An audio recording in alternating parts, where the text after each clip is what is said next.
Hello and welcome back to the Rev Real Estate School podcast. I'm your host, Michael Montgomery, and today we're joined by Kevin Doyle.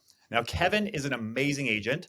I actually knew Kevin. I grew up with him. We now work in different markets, but he is like the absolute referral king. In 2021, he did 192 ends on his own as a solo agent. So we have a ton to learn from Kevin. Kevin, how are you today? Good, Mike. How are you doing?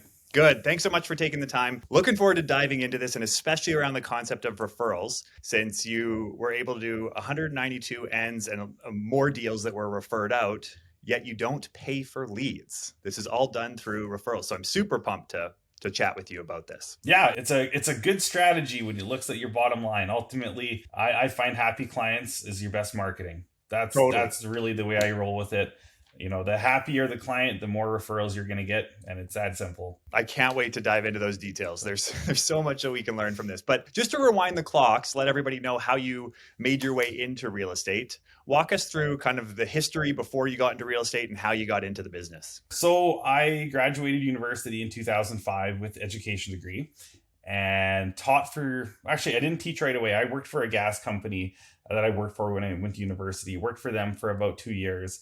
Went back into teaching for 2 years, retired after 2 years. There wasn't a lot of work and a lot of opportunities. And this is right in 2008, prices are through the roof, kind of coming down. Lots of my friends were getting into rentals and investments. And I got interested in real estate investing as well. So I actually went back to work for the gas company I was at, trying to figure out what I was going to do with my life. Over this 4-year period, I ended up purchasing some rental properties and got more into the real estate thing and said, okay, well, whenever the market gets busy, I'm going to jump into real estate because this is what I'm going to do. So I took a promotion at the company, management job, and my mortgage broker said, yeah, you could buy another rental if you take this job. And I took the job, and about 15 minutes later, immediately regretted taking the job. So then I thought, okay, screw it. This is 2016, whatever, the market's going down. I'm just going to go all into this, and basically got my real estate license in 3 months and walked out the door. Amazing. And there's so many agents I find that get started through investments, right? Real estate investments, and then transition their way into real estate. So you got started at this time. Now, for those who aren't aware of the market that you're dealing in 2016, like things were quite slow. So how did you end up actually starting your business and kind of getting the wheels turning? Well, a lot of it was reaching out to, even yourself. I remember when I first started, I said, Mike, what do I do here? Like I'm kind of sinking, and you gave me some really good ideas. And I think the biggest one was just getting in front of as many people as you possibly can and offering some sort of value, some sort, not salesy, but just, hey, this is what I'm doing. Keep me in mind. So, volunteering, joining sports teams, community events. I was doing everything, long-term prospecting, building the relationships. I was knocking on doors. I was calling Kijiji leads. Any pulse of business, anyone that had oxygen that wanted to look at a house, we were there looking at it. And so that was pretty much it. It was kind of a just shotgun method. There wasn't one exact thing.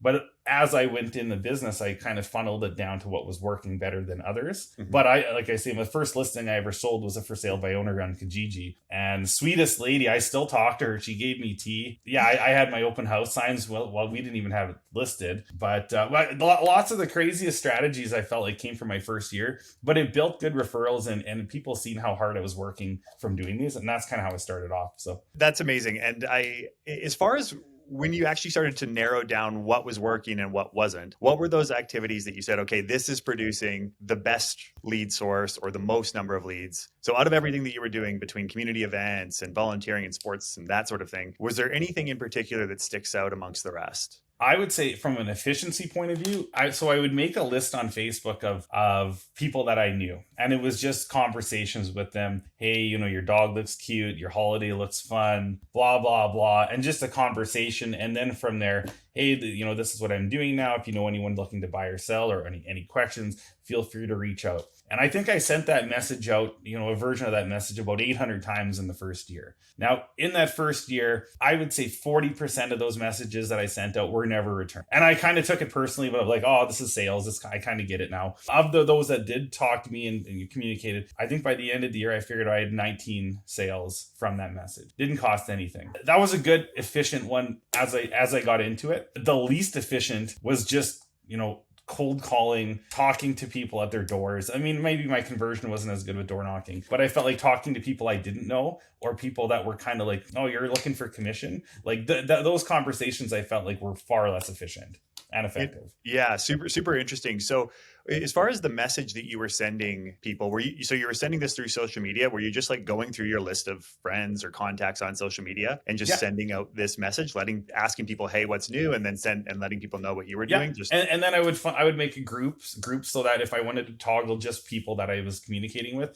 I could funnel that group down on Facebook. I don't know if they still have that function or not, but it would be, just going through, and people would have pictures of their holiday. I'd comment on the picture. They'd have a picture of their new baby. Congratulations. Or if it was their birthday, something unique to them. And like, it wasn't rocket science. It took more time and thought than anything. Mm-hmm. And that's how I was doing it. And from there, it was just the organic connection. Instead of picking up the phone, cold calling, looking for leads, it was asking about this and asking about that. And I think the very first sale that I had from that was a person that actually had relocated to the area from the Fort McMurray fires. Mm-hmm. And I think the message started, hope things are well up there. Hope you guys are doing okay. And about 3 weeks later, they're relocating to Edmonton. So it's so interesting how these deals can all transpire. And as far as how you're looking at your social media posting, because when you're doing this, and I follow you on social media, of course, I see this really nice balance between real estate posts, and then you also use a lot of your sense of humor in a lot of your posts too, and kind of like what's going on in your life. So how do you think through the balance when you're thinking about posting on social media, real estate content versus personal? Do you think about it? Do you have a sense of what you're going to post that given day, or is it more so what comes to you? Well, a little bit. Like, I look at it from the consumer point of view, and I'm a consumer. So I look at other things that I'm looking through and say, okay, well, what do I like to see? And then I also take other realtors that I think are very good at social media and say, here's what you're doing. And I think that's brilliant. So I try to monitor off, and match with a few different sources, but I try to keep it where it's, hey, this is who I am. This is me as a person. By the way, here's a house we've sold, and here's some people with a sold sticker. And I try to balance it out. There's no set formula. I'm told, you kind of have some personal and then personal business. I don't have a set formula, but I do try to make it something that would be a little more engaging if I was looking at it from the outside. Totally. And the other thing I really like about your posts is there's personality in them too, right? You're adding in some personality, and sometimes that can be a little edgy, right? Like, you can sometimes think, okay, you're going to post about a really cool kitchen. What can I say about this? You could say something. You wouldn't want to insult a seller or insult a potential buyer or something like that, but you don't do that. You do so with just such nice personality without it being like, hey, this kitchen won't work for most people. And so so have you had any of those, I guess, maybe limiting beliefs or thoughts in your head being like, oh, should I post this? I know this has a little bit more personality than I would traditionally do. How do you kind of think through whether you should hit post or not? That's a good question. I think the main thing I look at is, will this come back as a fine to the real estate board? Because those are legit. Like, my very first year, I was a little on, there were some things I posted. It wasn't bad by any means, but I took it for sale by owner, how to sell your house for dummies, took a picture of it, and I got a complaint. I'm like, okay, I can see that. I can see how it maybe affected certain people. So ultimately I look at it and say, will this damage anyone in particular or a group of people? Well, I'm not going to post that. That's the stupidest thing ever. Yeah. I want to post my personality, but I don't want to post anything that's going to actually offend clients, friends, family. Like, that's just so beyond. Yeah. Like, you want to tailor to your demographic, and I think your demographic will recognize authenticity. So it's there's a bit of a pause on some memes, definitely, especially if you get into politics, religion, all that stuff. You really got to be careful what you post. Yeah, exactly. And how often are you posting right now? It depends on the day. I would say for sure a couple times a day on stories. Stories are more bread and butter. Actual Facebook, Instagram posts.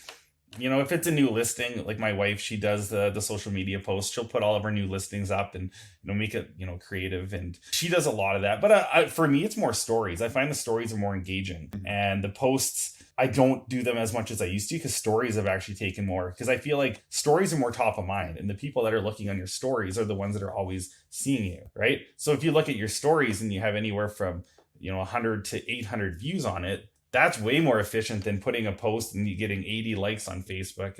So I feel like stories, I definitely 2 to 3 a day, maybe 4. Facebook, Instagram posts, a couple a week.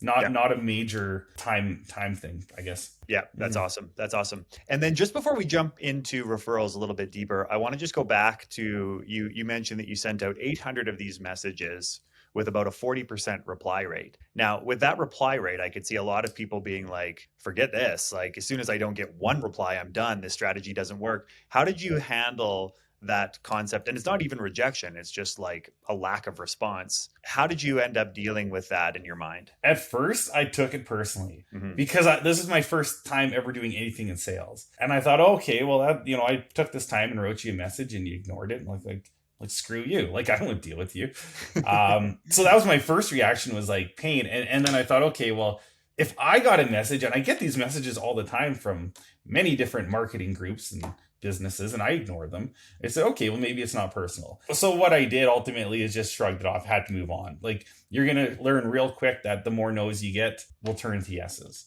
Yeah. And you're going to make more money the more no's you get. So that, I mean, that was more of a coaching thing. I picked that up after doing different real estate coaching. That, okay, this is normal. Like, you kind of want to hear the no's, but once you start hearing no, yes, and maybe you're getting 25, 30% yes, that's a pretty good rate actually for just random messages, calls. Like, if your online conversion on online leads is 2 to 4%, 25 is really good. Oh yeah. So that's kind of how I started to look at it. Totally. Yeah, that's exactly. You got to kind of take a step back and ultimately it's like you're going to get a few no's, but as those no's add up, the yeses add up as well. And that's just the nature of it. Well, my favorite one is some of these people that never message me back. 3 years later, I get a message, hey, we're looking to do this real estate thing. Some of the easiest deals I've ever had were from the people that ignored me and came back 3 years later with a message. I was like, oh, that was awesome. I didn't talk to you for 3 years. We worked out a deal here. So you never know.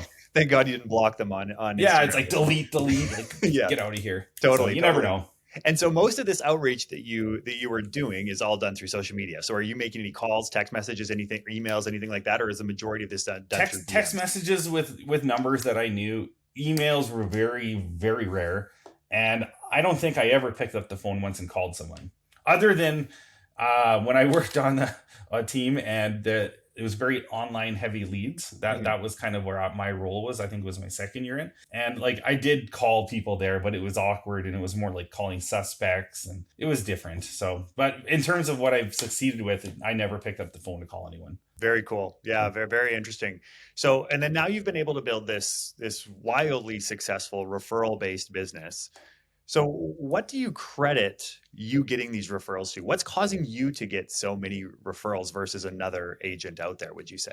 There's a lot of things I think that I do intentionally. So my number one thing was when I'm working with clients, it's empathy. Because the whole process, we're getting hired here to deal with their stresses and make sure they're taken care of. So if they're going to be stressed and they're concerned, I want to make sure that I'm empathizing with all their concerns. I want to empathize, why are they scared about moving? Is it a price thing? Is it going to be they have to relocate from the schools? Well, I'll talk to them about, these are some great schools. I get where you're coming from. I get that you're moving across the country. I've done this. So I really just try to have a lot of connections with my clients and empathize with whatever they're going through. By the time we're done, it's more of a friendship than it is a sales process. So that's my main goal. I mean, if they're happy in the end, but we're also on a good, relationship. I've invited a lot of clients to my wedding, personal events like that. That to me is my main objective anytime I do anything, is how can I be connected with these people afterwards that's not real estate? And I feel like that's what's created the referrals and the repeat business. Yeah, that's so cool. That's such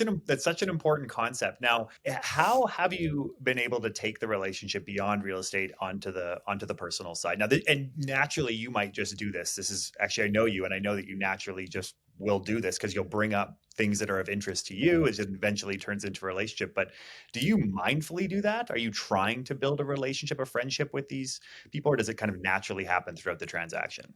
At first it was natural and it still is fairly natural, but now it's more intentional. We're thinking, okay, in the future, how will I get business? Well, I already know why. It's just by being myself doing it. So it's more, at first I was naive to thinking, okay, well, how am I getting those referrals? Over time, it became part of my business plan. Yeah. And so, and what are you doing in order to build relationships with these people beyond real estate? I'll give you a couple examples.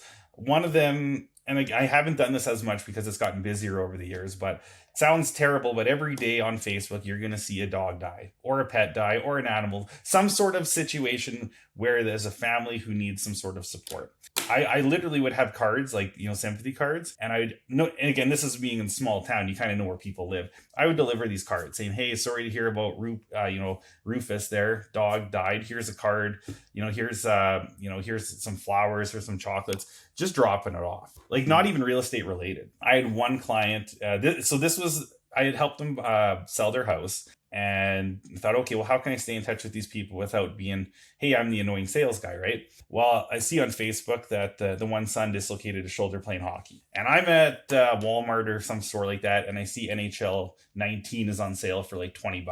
I thought, okay, this could be cool. So I bought it, took it over to their house, and they posted that their realtor brought over this hockey game and it was the greatest thing ever. And I've probably got about 7 referrals from that family. So that was $20. So like that's what I think is if you can take people, personalize some sort of thoughtful activity or thoughtful reminder, that's the intentional side of it. And that's what I've done with a lot of different clients. And it's real life things, but it technically still would be prospecting. Oh, yeah. You just got to look at it from the real estate point of view without being real estate-ish. Yeah. That's the beautiful thing about prospecting, though, right? Is like you can be getting a hockey game for somebody and deliver it to their house. And that is probably one of the most impactful and highest and best use of your time. And that's prospecting. But a lot of times we think of prospecting as just a list of phone numbers and banging out calls that don't go anywhere. Yeah, like for $20, I could have got mail house and went and delivered these flyers to their house and all the others. But I guarantee my conversion rate and future referrals on that one specific house is 1,000 times better than the neighboring houses. Totally. What would you say to somebody if they said to you, Kevin, okay, this is great if you have a client base, but if I don't have a client base yet, like I don't have the SOI or the database yet, how can I start implementing this? It kind of feels like chicken and egg sort of debate. Yeah, like to get the business, you need to know the people. Yeah. So ultimately, people need to look at real estate as this is not a 90-day get rich quick thing. You're a 2 to 5 year plan, no matter what market you're in, to get a solid repeat referral business. So I think if you don't have the clientele, you got to think about, okay, how many people do I know in the community that I'm in? How many people have I seen, or how many people am I willing to get to know? That's the biggest thing. If you aren't willing to get to know people and be in front of them, I'm fairly certain you will not do well in this business. That's just a sad fact, and that's just being brutally honest. So I think it's in part with trying to get in front of people as soon as you can to build those relationships. And if you don't know them, you need to create them. Yeah. And you might be very good at creating them on Zoom. You might be able to make a community Zoom page about real estate and not meet anybody and have seminars. Like that's one way you can do it. I prefer in person, but that's how it is you do have to have connections with people. And if you don't know anybody, and even if somebody says, there's an agent in your office that gives you 100 phone calls, set 100 appointments, go meet these people. Even if they don't do anything, you got to get in front of them. Yeah. You got to get face to face. And then that's where that trust is built. Totally. Now walk me through your post-transaction process. You sell a house, take possession. And now outside, let's say you don't see something on social media that can, cause you to go and drop something off. What is like your standard process for staying in touch with these people after a closed transaction? Yeah. So what I usually do is, they're busy for a couple days moving, doing what they got to do. So part of the closing gifts that I give them, it's very basic, nothing fancy. They're getting some sort of pizza gift card. They're getting some sort of like Canadian Tire, Home Depot, something to do with paint repairs, because there's usually some maintenance with the house. I'm going to give them just a little package, right? A little bit of food, a little bit of gummy candies. And about a week later, I say, hey, how are you doing on your kit? Did you get everything moved in? Did you need to reload on anything? Just as a laugh, right? Interesting. And then they say, oh yeah, we ate the candy. It was great. We used this card. And then usually it's going to be, hey, where's the mailbox key again? Like there'll be something else that comes from it. And that's kind of where it goes, is just a conversation from there. And then I say, hey, really appreciate the chance to help you out. By the way, we're going to have these client events coming up on these dates. Let me know if you have a preference, what type of activity you'd like to do. And interesting. So I kind of put it back to them saying, well, what can I do for you again? I do every Christmas time, pretty much end of November, I drop off Christmas ornaments. So it's a picture of the house that they bought in an ornament. It says 2022, our first Christmas. So that's a reason to go visit him again. My favorite one in the last few years is as soon as the COVID lockdown, everyone's freaking out. I made COVID kits. I said, Kevin, why are you out shopping? There's COVID. And I said, okay, just watch this. So I got like 100 bags and just put in some chips, popcorn, whatever. It's like a COVID movie survival kit, and just left it on the front door. Took a picture. It went on like rant and rave pages, and like people were like, oh, that's cool. Can you bring me something? I need some toilet paper. Like, done. Dropping them off. So like, yeah, should I have been quarantining and isolating? Well, I'm not really seeing anyone because it's not face to face. The amount of contacts I came in with COVID that time, it was like, it blew out of the water everything else I'd done. And I thought, how am I going to stay in touch with these people? I'm just going to bring them something, leave it at the door. And they like loved it. That's crazy. You know, so like whatever I try to do after possession, it's going to be something for them. It's not here's what's sold in your neighborhood. Because I mean, they already know I can tell them that. That doesn't make them feel anything. My goal is to make them feel something. Oh, I love that. I absolutely love that. So you're taking the focus away from real estate towards personal, and your head, it seems to me like your head's kind of always on a swivel, is how can I strengthen a human connection with these people without even being focused on comparable selling in their neighborhood or like what their home is worth today, which is kind of where all of our minds go to as real estate agents. You just flip the script completely and say, how can I just do something interesting, fun, or impactful for this person as a human? Just how can I be a good human here? Yeah, like how can I be top of mind as someone who is like, that's a good person. Like I trust that person. Yeah. Like I'm not a surgeon, but if they were looking for a surgery, say, oh, I trust him. Maybe I'll get him to do it. Totally. It could be any industry. Any industry could do it. This is just real estate. Yeah, exactly. Yeah. Now, as your number of clients has increased, how have you been able to determine, okay, so you have 100 COVID bags, like how do you end up getting these to so many clients and then also still doing, upwards of 200 transactions on your own? How are you able to juggle all of these things? Well, with COVID, there was a slow month there. Yeah, fair enough. So that, I mean, like every month does that happen? No. But what I'll do is I'll have, I mean, like I have my CRM exact contact. It's super basic, nothing wild. But basically I can go through and be like A, B, C, D client. A client's going to be someone I've worked with multiple times, has sent me multiple referrals, multiple connections in life. And, you go down the list. B is kind of right below that. C is you see each other at Walmart once a year and say hi. And then D is probably haven't talked to you in 7 years. So I anytime I'm doing anything with touches like that, it's going to be the A and B clients who get most of the attention. Because from a business point of view, that just makes sense. Yeah.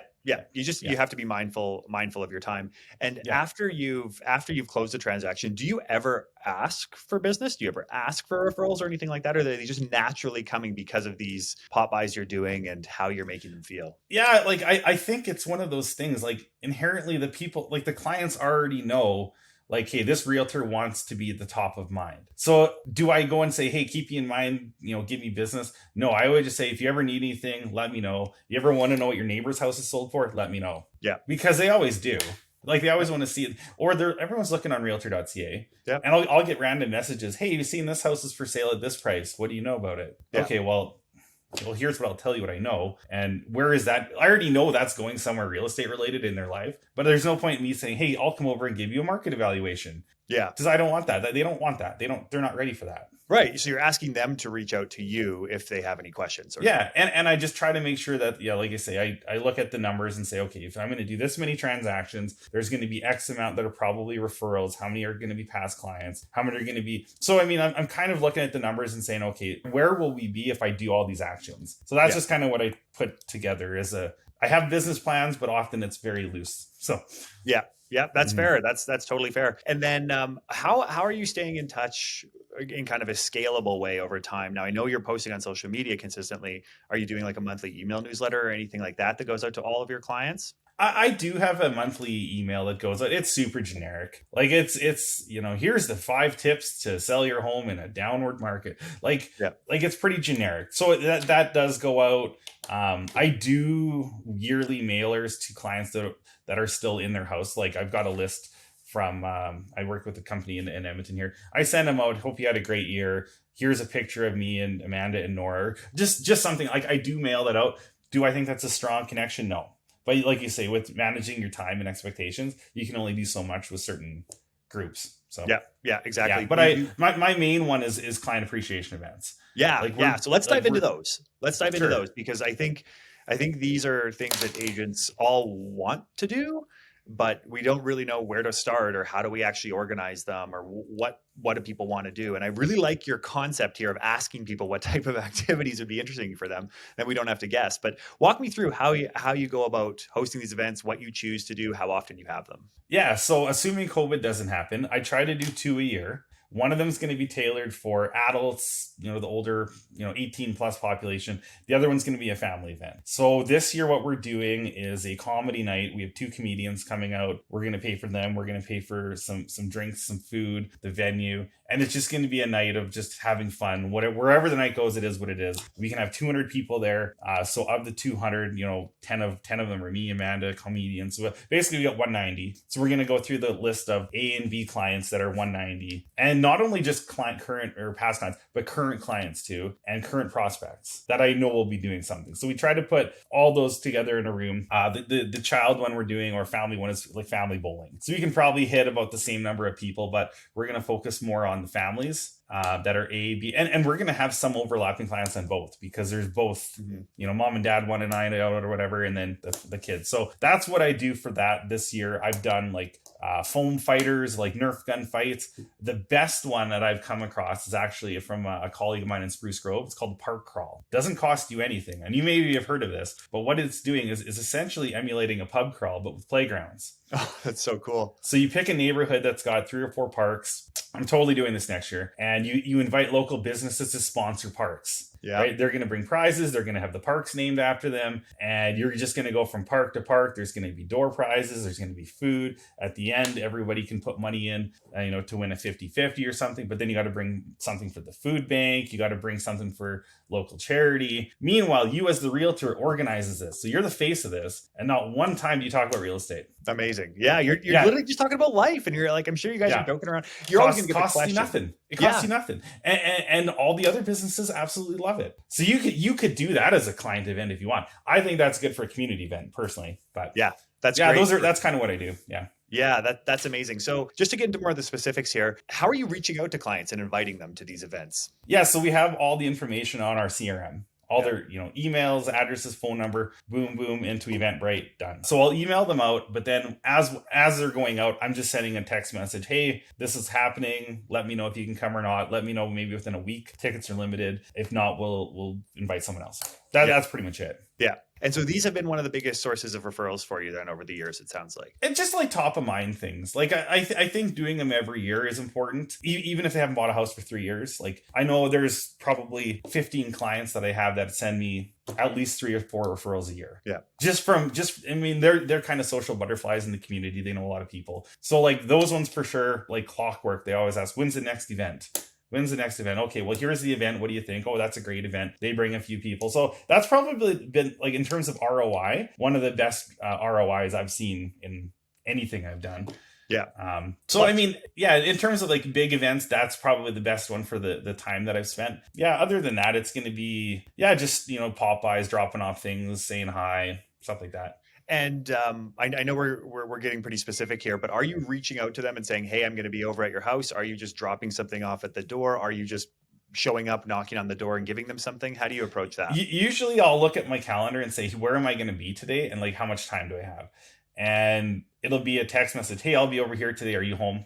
Are you going to be around? If they're not home, I just leave on their step. Yeah, exactly. So, it's not a science, but I try to maximize efficiency. Like I'm not going to drive to St. Albert if I'm in Leduc. Mm-hmm. But if I'm in St. Albert that day, I'll swing by. Yeah. Well, I know you spend a lot of time in your car. We have some mutual friends who I was talking to one of our mutual friends recently, and he says he used to make fun of you about the amount of miles you put on your car in a very short period of time. So I know you do definitely go around and do this by hand. How many times a year would you say you're doing little drop by gifts for clients? Probably intentionally four times a year. Yeah. Some clients I come across more than others, but I would say there's 4 planned drop-offs, large scale. Yeah. And what are some examples? So you went over the COVID one, you went over kind of the individualized ones. What are some more generic things that you would just drop off to a number of clients? Gummy candies. Gummy candies? All day. Another thing, and this is, I haven't done this in the last few years because of the time constraints, but I picked this up from a realtor in San Diego. When you're at a listing appointment or buyer consult, write down their favorite chocolate bar, flower, movie, music, everything that's their favorite, and keep it in their file. That way, whenever you're going out shopping intentionally for these people, you're going to get exactly what's on that list, and that's what you're going to drop off, because they're going to know that you remembered that one specific thing about them. Yeah. And so I will do that too. Like if I've got one client I know who loves Mars bars. Like that's their thing. If I'm shopping, I pick up like 4 or 5 of them and be like, okay, I know next time I'm going to buy Mars bar, like that stuff like that. So that's what I like to do. Yeah. That's really smart. That's really smart. That's thinking ahead. That's thinking long-term about your business too. And not just thinking about, hey, how are we going to get this person in a house and close a deal? This is how are we going to keep this individual in our network for years and years to come. I love it. Yeah. Or beer. Like a lot of my clients like craft beer. Yep. And so I'll pick up a 6-pack or a 12-pack and it's okay. I'm in the neighborhood. Boom. You get one, you get one, you get one. Or have you tried this one? One. And it's just like a little club. Like I know there's going to be in a certain area of Leduc, there's about 6 or 7 clients that all like craft beer. So if I pick up a 6-pack, I leave one at all their house. I just shoot them a message, say, how was it? Like, I don't know how it was. It's easy. It's easy when you, again, it's $12, 15 bucks probably, right? Oh, money well spent. So, right. Yeah. I'm just laughing because I could see you like getting pulled over by the police or something, and you have like a whole bunch of Mars bars and beer in the back of your car or something. I swear to God, it's for clients. Okay, yeah. You've been on edibles. Like, yeah, exactly. Yeah. Oh, that's so interesting. Taking a little bit of a turn here, I'd love to know. So you've seen a lot of success. You haven't really been in the industry for that long. You've seen a lot of success. What are some challenges that you've had to overcome in building your business to this level in a short period of time?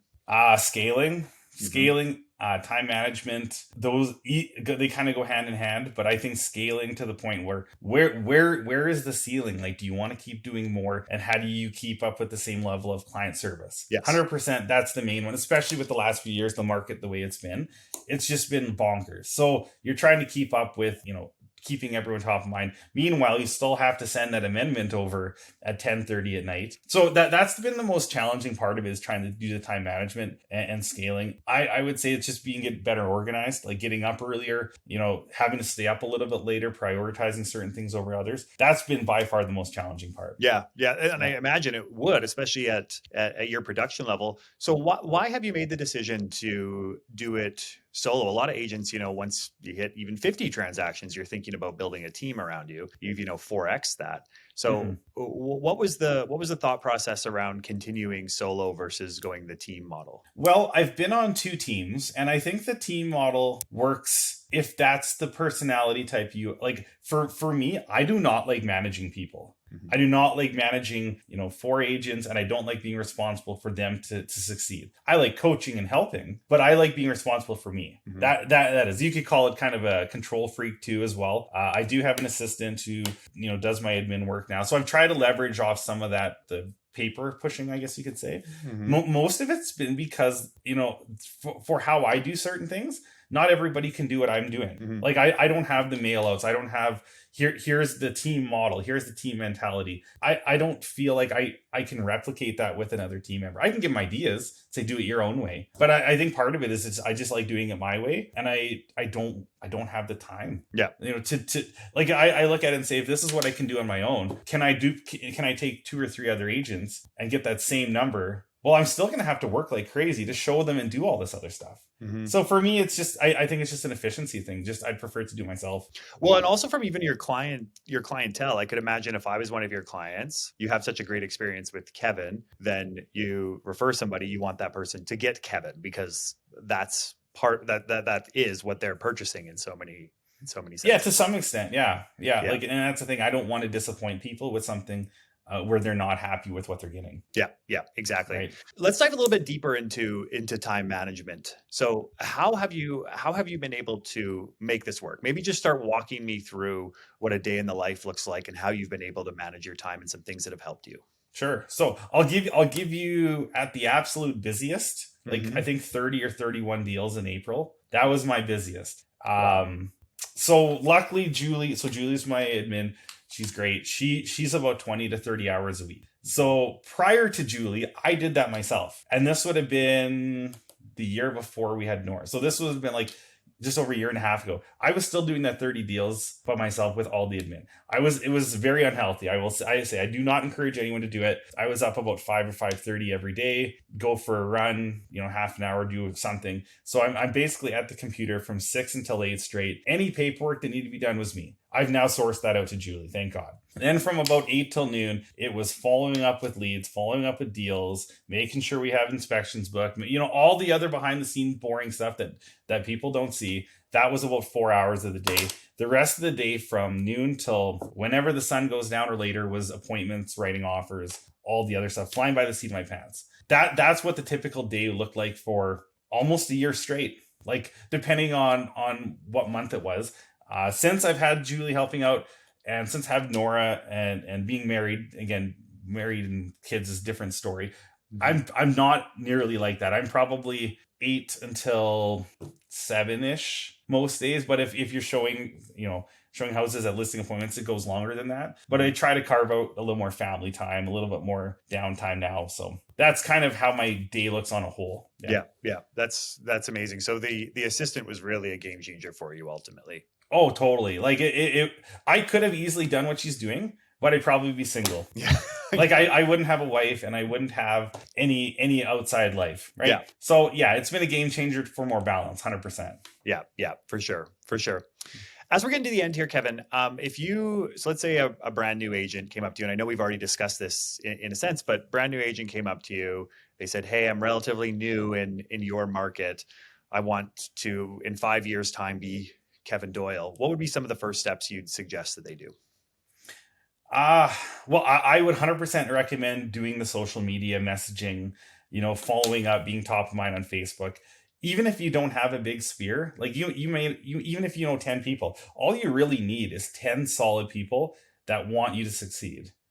So focus on who's going to be your biggest cheerleaders and make sure that they are doing what they can to make you succeed. Could be referring you, could be telling people about you, you could do a CRM CRM, market valueness to CMA at their house just to practice. So I feel like you need to get a good group of cheerleaders off the back that's going to want to be there for you. I also do think it'd be really beneficial as a new agent to go up to, myself or let's just say another agent in the business that has been busy, a lot of transactions, build their trust. Don't just ask for deals, build their trust. Because I have it very often where people say, hey, if you have any referrals, send them to me. If you're busy, blah, blah, blah. There's only been 2 people that had said, hey, can I take you out for dinner and get to know you and see what you're doing? And I was like, yeah, let's do it. Or let's go for coffee. Let's go to Timmy's. Let's chat and tell me. I want to know what your goals are. I want to know how ambitious you are. Mm-hmm. So if you're going to be a new agent, I think you need to show to the experienced agents what your goals are and what you want to do and how you want to get there. Because it's so easy to just say, here's a lead, go show a house. There's about 3 or 4 agents that I work with that if I'm busy, they cover me, they do whatever. I have 100% trust that they will do a good job. And, they send me a referral, obviously referral fee, but they take the end, they take the client, they do everything because I trust that what they're doing is very good. Mm-hmm. So that's what I would say is as a new agent, partner up with someone that that you might be able to work with, but you can earn their trust. As soon as you have the trust, you're in. So you might get necessarily a team, right? It's not so if they were a solo agent going and meeting agents at their office that are high producers without the intention of trying to get deals from them, instead just try and meet them and see what they've done to be successful. Totally. That's, I think, the best way to do it, as a solo. If you're on a team, it's a little different strategy. Like I say, I think on a team, you're going to work with your team lead, I'm sure, on a few different deals, leads, whatever. But as a new agent, I think those are important. And just be in front of people. Get in front of as many people as you can in the shortest period of time. Build the trust, build the relationship. Those are the main things. Yeah. That's huge. Yeah. Final question, Kevin. What's one thing that you see agents doing that you think they shouldn't be doing? Now, this could be lead generation. This could be something else. Is there something that you hear out there that is either a lead generation strategy or something that agents are doing that you think, hey, either it doesn't work for you or you just haven't seen it work in the industry? I'm just going to say paid online leads. Yeah. I think if you're in the States or there's a market for it depending on what your model is. My model is repeat and referral. If you are, spend $100,000, get all these people to come to your website, follow up for 3 years, if you put on all that effort, there is a conversion there, and you can build a business. If you are antisocial, that's the best way to do it. But for me, it's 100% online leads. I think if you have a program that they're saying, hey, give us $5,000 a month, we'll give you X amount of leads, you'll convert 30 grand out of those. It looks like a good deal. If you take that 5 grand and give it to your past clients, current clients, people, you give it to some sort of community event, you plan something, you'll make $1 million over 200,000 all day. Yeah, it's true. It's true. Like 5 grand spent on your past clients or your SOI is going to make you way more than spending 5 grand on online leads, and you're going to bang your head against the wall way less. It's going to be enjoyable more than anything. Oh yeah. Oh, totally. Like just some of the stupidest little things I've bought and given people that are like 20, 30, 40 bucks is like been the greatest days. Like some cinnamon buns, like Kalmar Bakery. Like I've got clients move to Kalmar. I stop and get them bacon because it's the Kalmar Bakery. And they're like, oh, we love Kalmar Bakery. We've never been there. And well, now you got to tie to the community. Perfect. Yeah, exactly. Yeah. And of course, you're remembering. It's something that you've remembered that they have brought up, and then you've been able to provide them with that. Yeah. So I think that's the best way to do it. And again, it doesn't have to be. I find the more expensive stuff that you spend, the more money you spend, doesn't necessarily convert to more business. Totally. Isn't that so true? And that's such like billboards, bus benches. Like it's a limitation in our mind. I feel like as agents is the number that we spend on something equates to how much deal flow we should get from it. So if we spend, $10,000 on something, that's better than spending, $10 on a card. But that's not always the case. It's oftentimes if we're able to remember what's important to them. Totally. Yeah, that is. And again, the hard part is getting to know what is important to them. Yeah. Because you're not going to know that till you build the trust and relationship. Yeah. So it is a chicken and an egg, but you do have to get in front of people to begin with. So, yeah. Kevin, thank you so much. This has just been amazing, and congratulations on all the success. All your clients are actually super lucky to have you as an agent. You're a fantastic agent, and thank you for taking the time. Yeah, you bet, Mike. Well, thanks for your time as well. Appreciate the invite, and anything I can do to help, let me know. You bet.